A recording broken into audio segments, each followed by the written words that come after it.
Welcome to the Masculine Psychology Podcast, where we answer key questions in dating, relationships, success, and fulfillment, and explore the psychology of masculinity. Now, here's your host, world-renowned therapist and life coach, David Tian. Welcome to the Masculine Psychology Podcast. I'm David Tian, your host. This episode is all about the one thing, the difference that makes the difference. The one big thing, the one big factor that makes the biggest difference in a man's attractiveness. If you know what this one thing is, it simplifies everything for you as a man if you are looking to improve your attractiveness to women.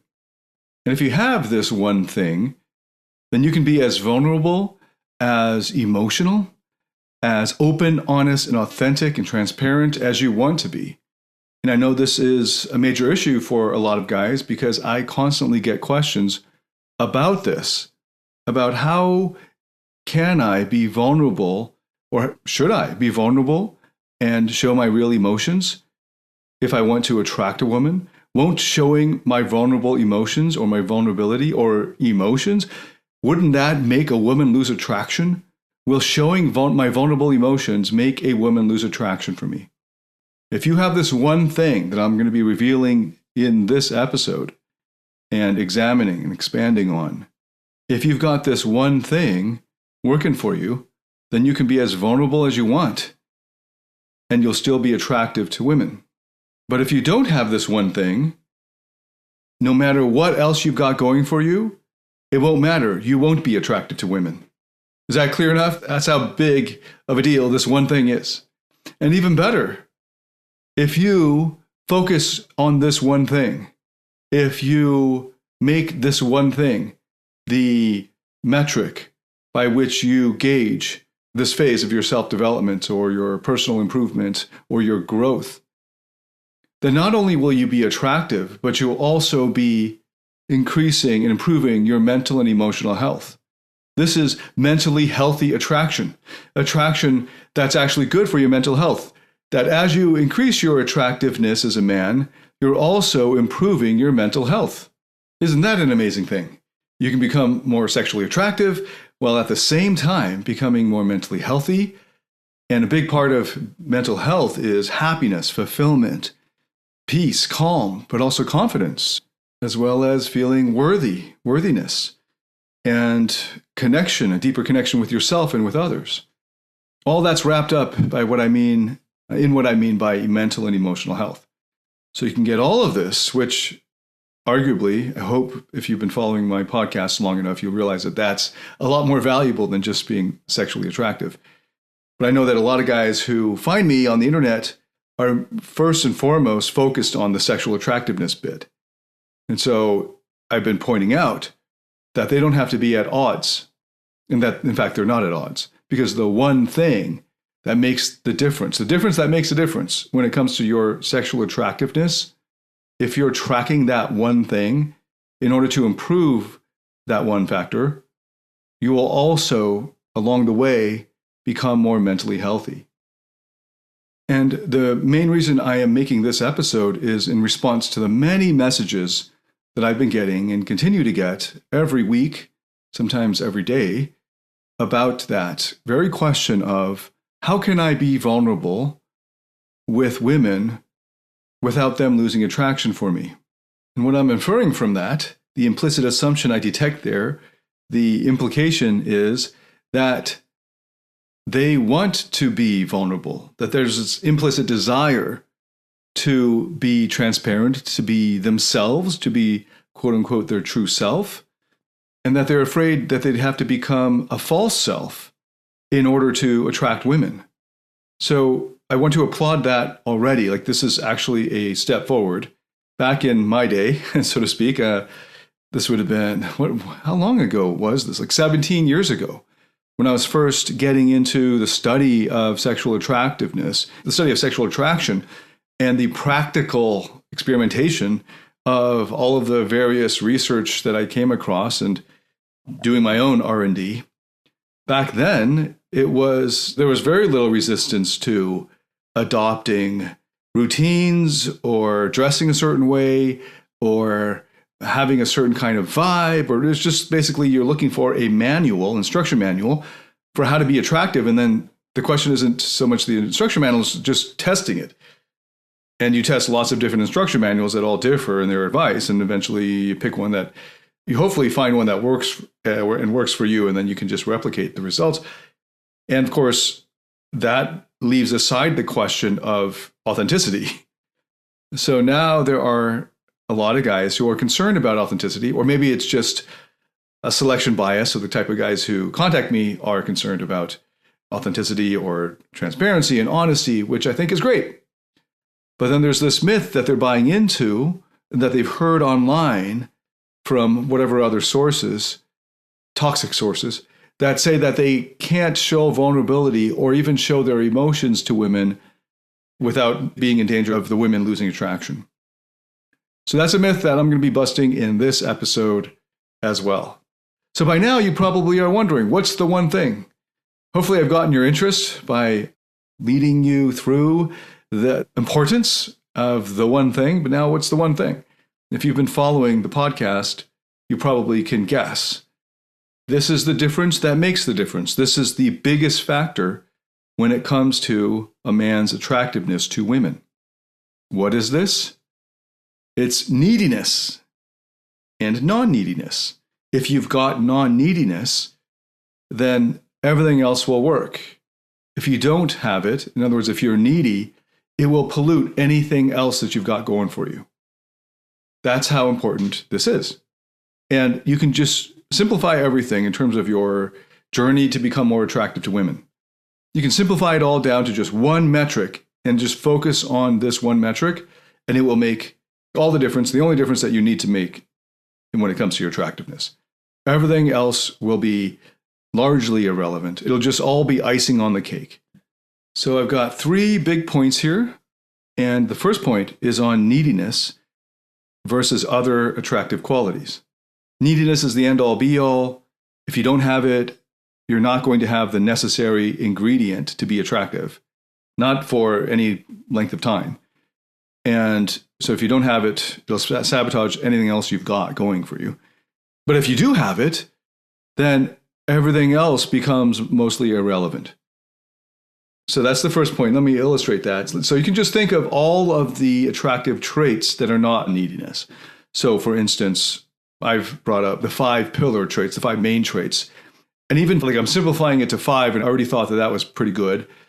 But it can be simplified even further to just the 1 of non-neediness. But it's backing out, zooming out a bit to the 5. The 5, I use an acronym to help remember this, LASAE, LASAE.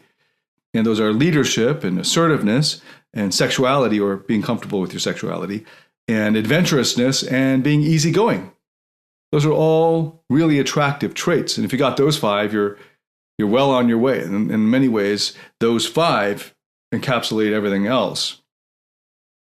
But in addition to those 5, I could just rattle off another dozen or 2 dozen other sexually attractive traits in a man. So I'll just add in there and just rattle these off. Being witty, being self-controlled, being funny, being popular, being social, or healthy, or wealthy, or intelligent, or creative, or ambitious, or having a good sense of fashion, a good fashion sense, or being well-groomed, or being perceptive, or having a sexy tonality, or sexy body language, or being physically strong, being cultured or classy, or being hardworking. So in addition to being a leader, assertive, sexual, adventurous, and easygoing, you could have all those other things going for you as well. But just think about any one of those traits, or all of them together, and then just add in there the fact that you're needy. Right? So if you're a good leader, but in this moment in front of this woman, you're needy, then it won't matter how great of a leader you are in terms of your attractiveness. And just to remind you, I'm talking right now in terms of sexual attractiveness, not whether you are a good CEO or something. So you can be a great leader at work or anywhere on the field, whatever, in your field of study or work. But in front of a woman, Even if you are otherwise a good leader at that very moment, but you are also needy now, add the ingredients of neediness in there. It just ruins your sexual attractiveness, a needy leader, right? So how about assertiveness? You're an assertive person, but you're also needy, right? That can come together. And so you would otherwise be assertive, but with her, you're needy. And so you can still be assertive. You can even be assertive in your neediness. And that would just tank your sexual attractiveness. Just keep running it all. You're comfortable with your sexuality, but you're also needy. Right? You're emotionally needy, but you're comfortable with your sexuality. You could also be adventurous, but needy. Right? You're an adventurous guy. Let's go for it. I'll jump off this cliff. But you're looking back to her to make sure she sees, and you're still pining after her, and you're dependent for your happiness on her validation, etc. You're needy, but you're also adventurous. You're needy, but you're also easygoing.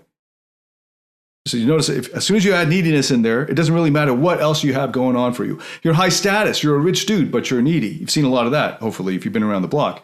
A lot of rich dudes are needy. One of the main reasons they got rich and worked so hard was because they were needy.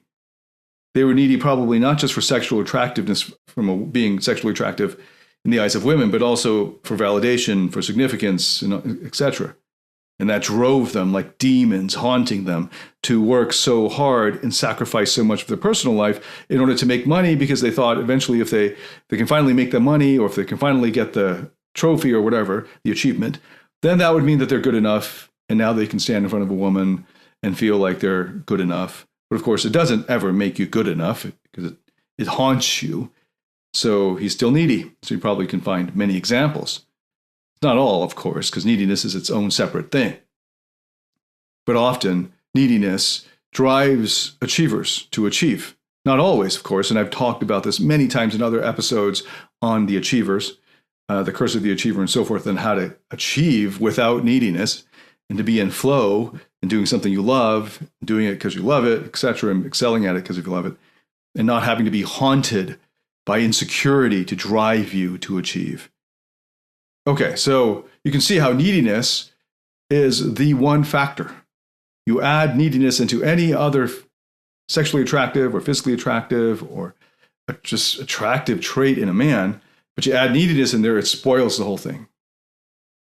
But then let's look at the other way, the other side of it. If you're not needy, but you don't have money, and you're just expressing yourself from your non-neediness, like basically the whole, you don't give a fuck, you don't really care, you're kind of indifferent, and you're just pleasing yourself in a way, kind of expressing whatever you feel like expressing. You maybe crack a joke because you feel like it.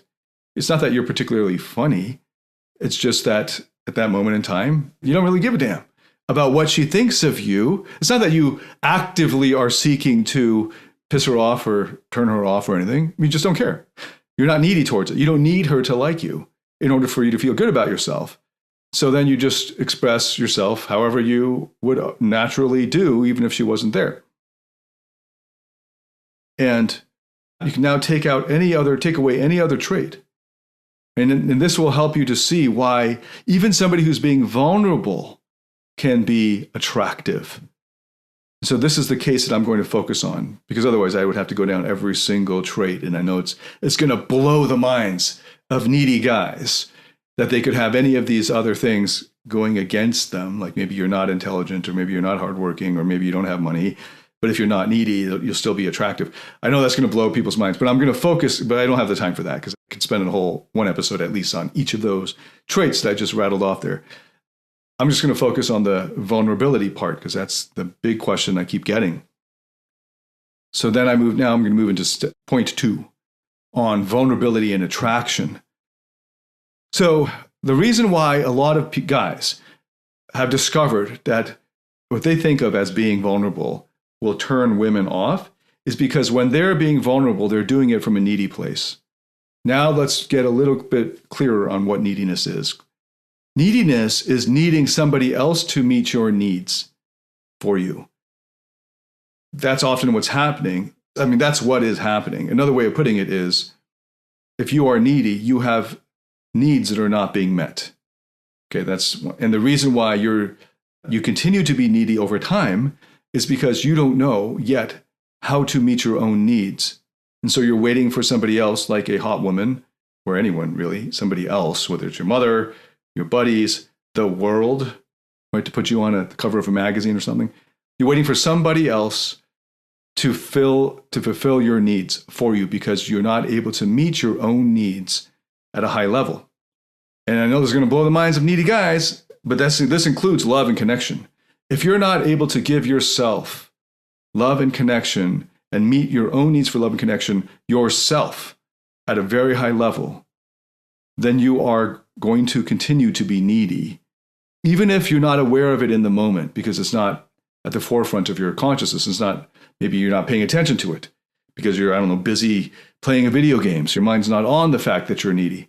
But once you're not distracted, and then it's going to be a lot more obvious that the neediness is still there because you haven't learned how to meet your own needs yet. As far as how do I do that, David, there are many steps to this, and there are many different ways of doing it that if you do them all, then that's the best way of going about it. And I have courses for this, right?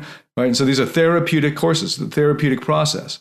And that's actually what I've been referring to all along for the past few years when I've been saying the therapeutic process for becoming more attractive. It's really about this, focusing on this one thing, meeting your own needs. And the first thing we'll do is to first identify your hierarchy of needs and the ways that you're normally going about trying to meet these needs and not meeting them at a high level, right? So you got to get an assessment. And then you can just do some reordering. And that's pretty straightforward. But then it gets deeper because then we get into your parts, your psychological parts. I've done quite a few episodes on your inner child parts, your shadow parts. So now you're getting clearer idea of the various parts of you whose needs are not being met. And then of accessing your higher self, or in IFS therapy terminology, your true self, which is the linchpin. That's the key and the required element for being able to meet all of your various parts' needs. Parts is plural for parts. Parts is plural possessive. Parts' needs are met in yourself by your higher self. And sometimes other parts can meet the needs of other parts, but to the highest level and in a guaranteed way, it's got to be through the leadership of your true self, your higher self. So that's the therapeutic process, and I've got courses on this. I do this in private therapy for my clients, and I've done a lot of podcast episodes on this. So I'm not going to dwell on the therapeutic process in this episode. I'm just pointing out there is a whole process for it to be able to meet your own needs, but just getting clarity around the fact that neediness is a result of not being able to meet your own needs at a high level consistently and frequently. Now, when most guys try to be vulnerable in front of a woman, especially on a date or when they first meet her in a bar or something, or maybe with his crush that he's been friend-zoned by, what happens is these guys from a needy place start to spill their guts and get all sad and, well, what's stereotypically considered needy. They get clingy. They get sort of shrill and demanding. What they're doing is they're showing this vulnerability and asking her to accept him. And that's what they believe vulnerability is. Right? Where their view of vulnerability is, you can hurt me right now. Here you go. Please hurt me. And so that is one way to understand the term emotional vulnerability. So if that's how you understand it, then don't do that because, well, don't do that if you want to keep her attracted or to attract her, because that is not attractive. That is literally neediness. So a lot of guys, when they're showing vulnerability, are actually showing neediness. Don't turn your partner into your therapist. This is a common nice guy maneuver, a white knight syndrome symptom, where the man is going to his female love interest to get his needs met for love, connection, and worthiness, and it's just icky for her to become basically his mom, because that's what he is doing. His inner child parts have not had their needs for connection, significance, worthiness, and love met consistently and reliably in the past. And so they're still looking for that reassurance, that security, that certainty, that connection and love and significance will keep coming. But in himself, he doesn't know how to meet that because he hasn't accessed his higher self. So what he's doing is going to women and asking them, not in so many words, but in a kind of emotional blackmail of, here, look at my sadness and vulnerability. Now meet my needs for acceptance, for security, for certainty, for worthiness. And she's not doing that because she's turned off, because he's needy. That literally is neediness. That man is needing her to meet his needs. And his quote unquote vulnerability is a baby's cry. It's a child's cry for love, connection, significance, and certainty. And he's not able to do that for himself. And so he spills his emotional guts to her. And that's what he thinks of as vulnerability. Now, that's one definition or one way to look at vulnerability, but that's needy vulnerability. That's when you're not able to meet your own needs. And so then you're emotionally blackmailing her to meet your needs. And when that doesn't happen, these guys just chuck the whole concept of vulnerability out the window and say, well, then I can never be myself with women because they won't really love me. But what really happened was he needs therapy. He needs the therapeutic process. He needs to learn how to meet his own needs in himself. And then he can be as vulnerable as he wants. Now, that sounds an oxymoron to a lot of guys because, first of all, they don't know what it feels like to be able to meet your own needs fully and yet still be sad. Because the immature think meeting your own needs means you're always happy and always up and always positive. Everything's always great. And that's actually a really boring, one-dimensional life. But to them, that's the end-all be-all. And so they can't even understand, conceptualize how pleasurable sadness can be. It sounds oxymoronic to them. They're so afraid of sadness that they can't even stand it. This is most guys. That's why most guys get stuck in terms of their emotional growth. They get emotionally stunted. So they should take my courses, obviously. That's why I made these courses. Or they can find a good therapist and commit to that therapy over the course of months and years.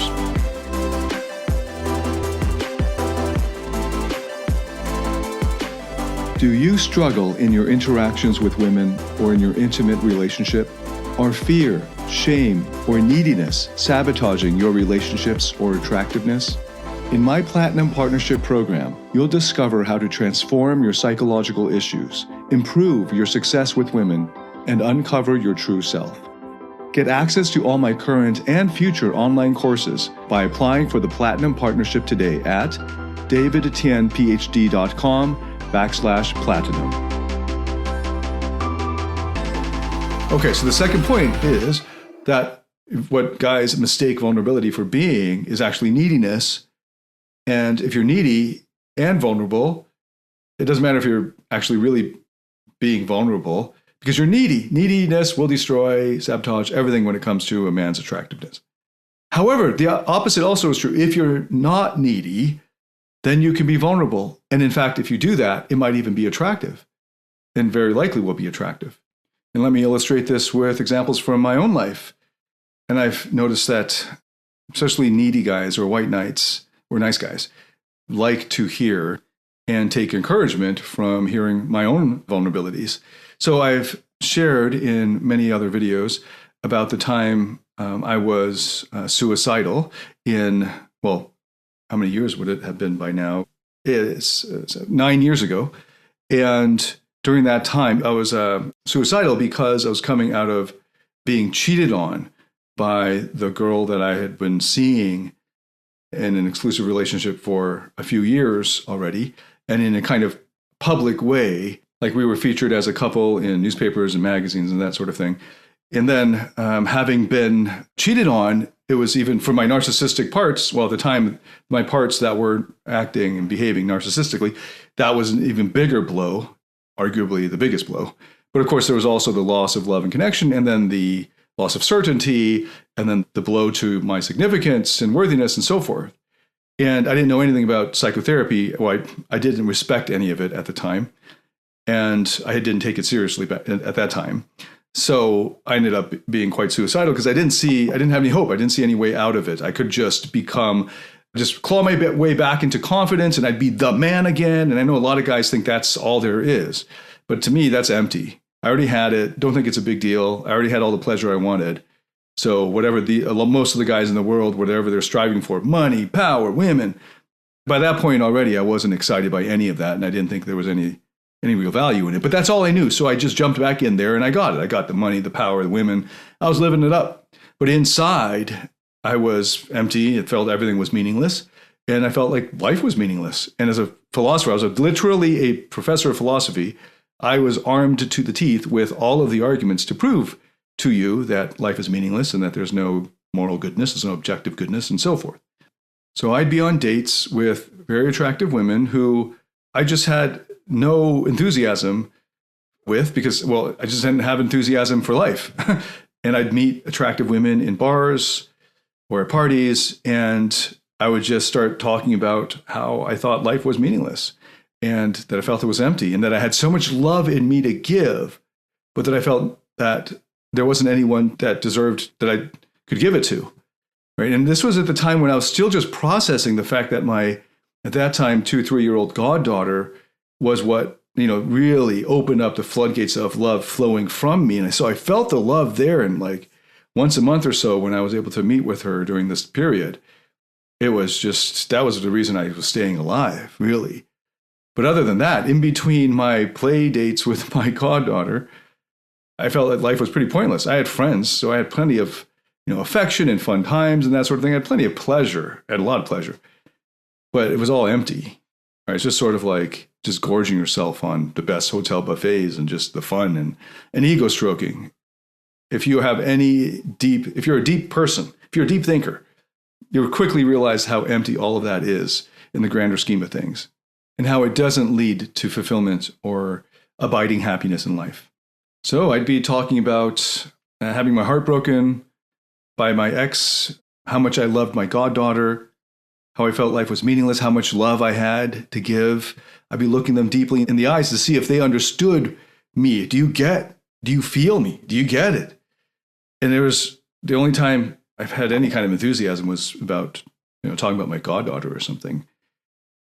And I was in a depressed place. 29 out of 30 days on average, I would feel like, what's the point? I'd drag myself out of bed. I'd still be meditating, still be going to the gym because I had nothing else to do, really. I was still taking guys out to the clubs and coaching. I was still lecturing on philosophy, psychology, and of course, dating skills. And I had just begun my study of psychotherapy. But largely what was happening was throughout these 3 or 4 hour dates, or when I am one-on-one with a woman, I am just a sad guy. I was literally sad. And I would share my sadness. And I would think, the whole time I'm thinking when I was doing this, you probably will leave at any moment. I was like, you're going to excuse yourself to the bathroom and I might not see you again. And I was totally ready for that. I was totally okay with it because I wasn't looking for her to meet my needs for me. I was able to meet my own needs to the most I could, but I wasn't asking her to meet my needs. I wasn't asking anyone outside of me to meet my own needs. I just felt that this is the truth of life, that anyone who didn't feel this way was deluded. And in many ways, I still believe that because a lot of people are just going around uncritically trying to live a hedonistic lifestyle. And largely, they're not reflective about it because they're failing at the hedonistic lifestyle. Those who succeed at attaining it, only then can you realize, wow, I worked so hard for this pleasure and this ego stroking, and it's still unfulfilling. And those are the people I get. All right, so those are the people that get me, and I get them, but they are the minority. But anyway, I'm on these dates and just being me and vulnerable in my sadness and the emptiness of life. But none of that stopped me from being attractive, apparently. And it turned out it's not so much that it worked as if vulnerability was some kind of technique, but instead that because I wasn't asking them or looking to them to meet those needs for me, I was simply sharing and expressing my true authentic feelings and thoughts, that didn't detract from my attractiveness. And in fact, since that was the only thing I was doing, that it was actually creating attractiveness, because it's attractive when you have the courage to be vulnerable and not require others to meet your needs for you. There's a great dramatic illustration of this in the movie starring Leonardo DiCaprio and Matt Damon and Jack Nicholson called The Departed, which is a remake of a famous Hong Kong movie. And there's a scene in it where DiCaprio is in the basement of the shrink, the female love interest, the main female love interest in the movie. and he's just being kind of mopey, kind of down. And for good reason, if you watch the movie, you can understand that. And there's not much of this. There isn't this witty banter. There isn't this charming, funny, all of that outgoing stuff that nice guys and social nerds think is what you need to be attractive. And that's what I used to think back, 17 years ago when I first started in this understanding attractiveness. But instead, he's just being himself, but he wasn't needy. He was being vulnerable, because that's actually what she said. That's the line in the movie. Is this vulnerability real? She says to him, and he kind of just, I think so, he says. And then the next scene, they hook up, like they have sex in her room, in her bedroom there. And he's just being him. It's an authentic him. That's in the movie anyway, the character in the movie. And that's a great depiction of it. I've shown this as a great contrast when I was teaching dating skills between DiCaprio character in that movie and the Matt Damon character in the movie. And the Matt Damon character in that movie is the witty, charming, funny guy, the outgoing guy, with the one-liners and all that, the comebacks. And it turns out, so that works at the beginning. It's flash, right? It gets you attention. It can create some attraction, and you can hook up. You can have sex with him. That's one way to go. It's sort of like the Vince Vaughn, stereotypical Vince Vaughn characters in the pickup type movies, like Wedding Crashers and Swingers. That works. That's one persona that can work. And there's another persona that's a vulnerability one. And that's more of like the tortured artist. Johnny Depp does this sort of character quite well. DiCaprio in Departed does it really well.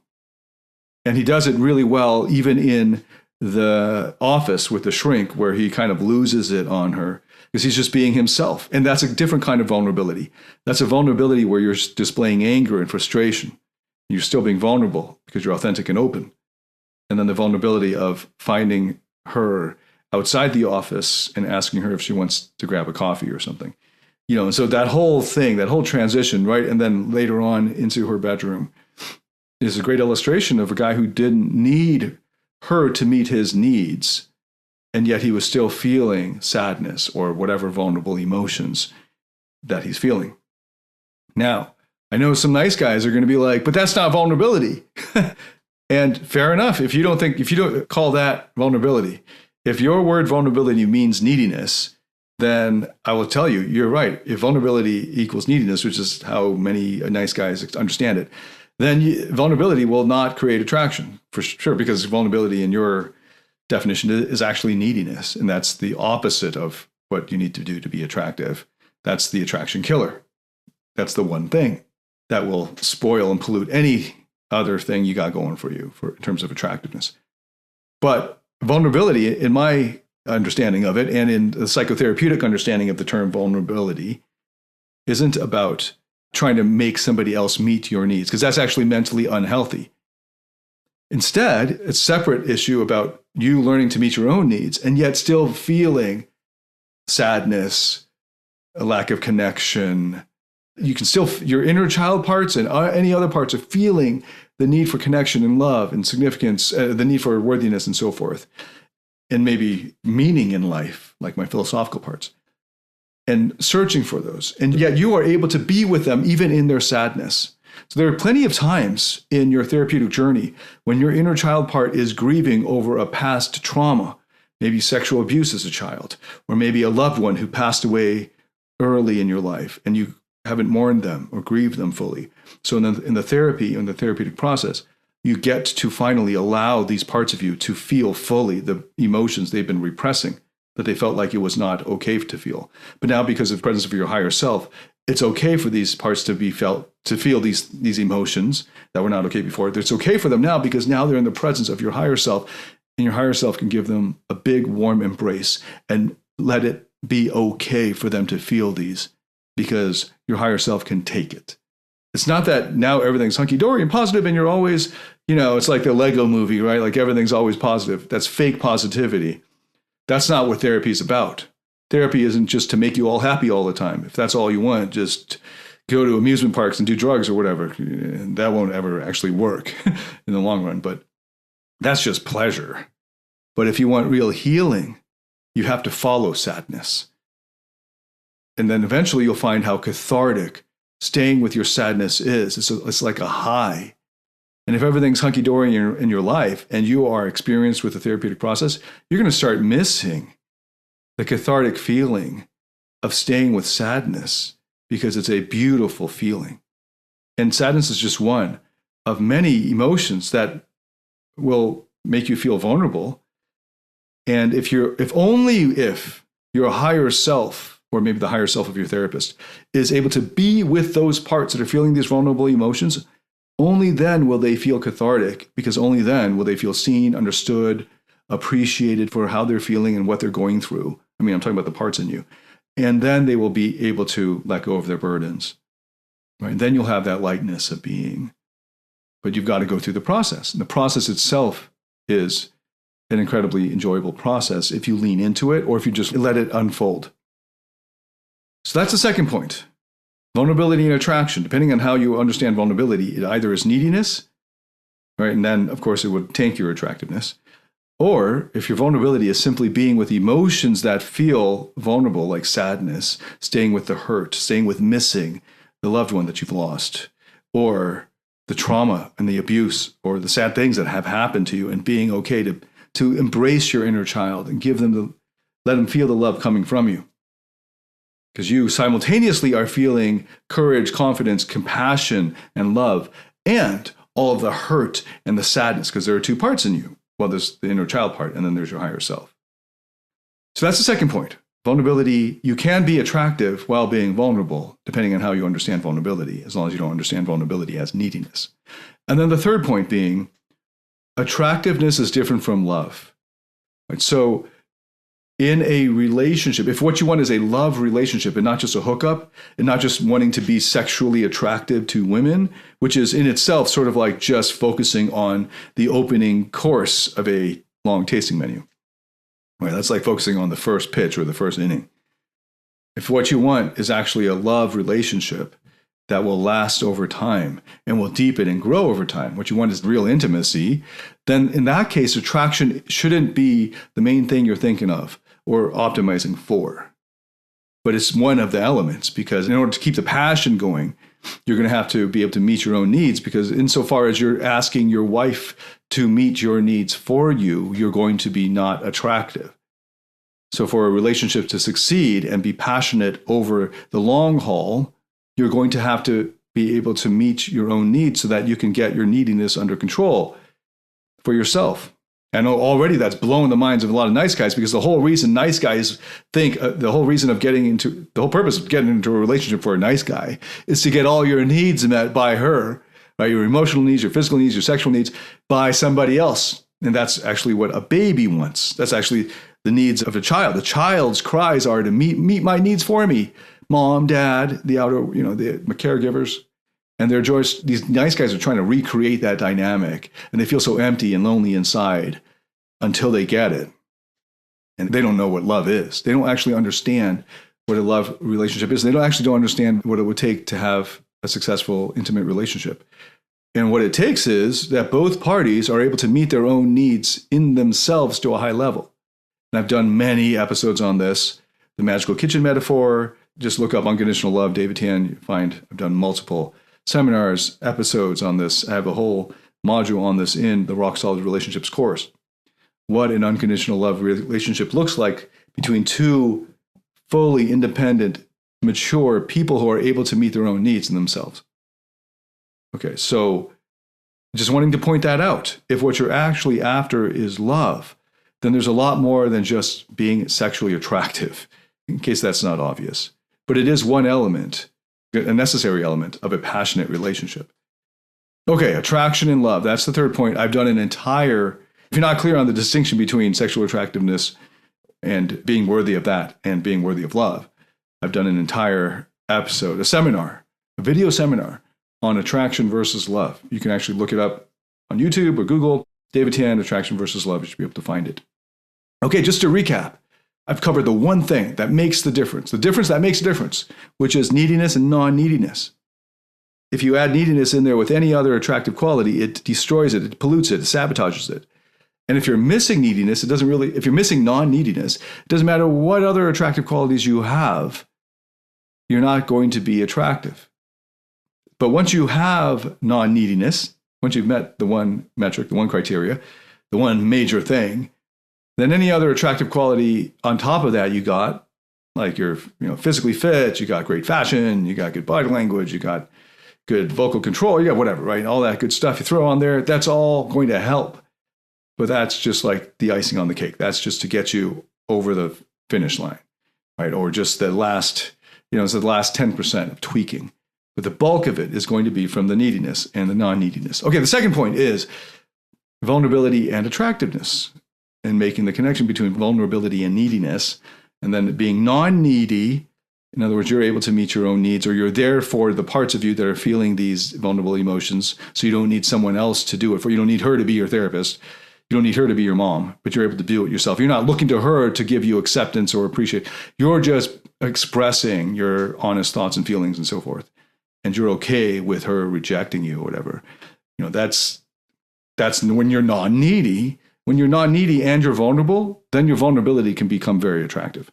And then the third point being simply that attractiveness is obviously different. Hopefully now it's obvious that it's different from love. And that if you want a love relationship, you're going to need a lot more than simply sexual attractiveness.